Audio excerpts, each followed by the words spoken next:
If you have a son or daughter soon to be going to college or currently going to college right now, and you have a 529 plan, which is a college savings account specifically for children and educational cost and living expenses, check this out.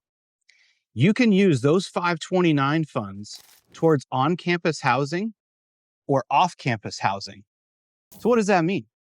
If it's costing $1,000 a month for your child to live on campus, you can allocate those funds towards an off-campus home because your kid lives there.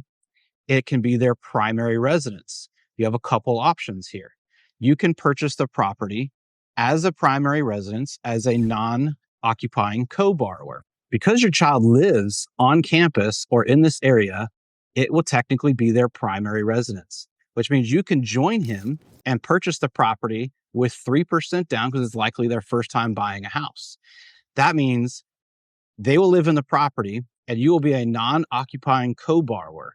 So it enables you to purchase the house with a little down payment of 3%. And they're able to have their friends live with them in the property. And guess what?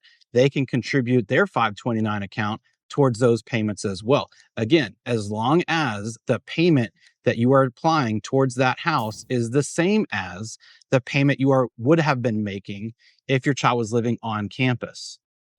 Now, some people might say, look, I don't want the liability or the risk of owning a property in a college town. Totally understand that. So here's an option number 2.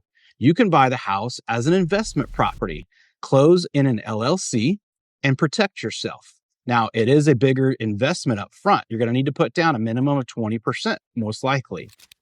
However, once you own that property, again, your child can live there and you can allocate those 529 funds towards the funding of each monthly payment of that property. So what does that mean? That means you're not wasting your 529 money on on-campus housing. You've now invested in your child. Your child is gaining equity, okay? Each time they make a payment, they're paying down the principal balance of their mortgage and increasing equity. Now, on average, it takes a child about 5 years to graduate from college, 4 years if you're a smarty pants. So after 4 or 5 years, you've been paying down this loan and you're growing equity in the property.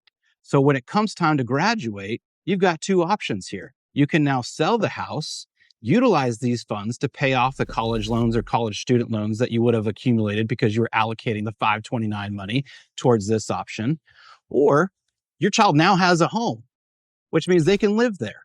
They can continue to rent it out, or they can rent it out to a totally new person and go buy their own house somewhere else.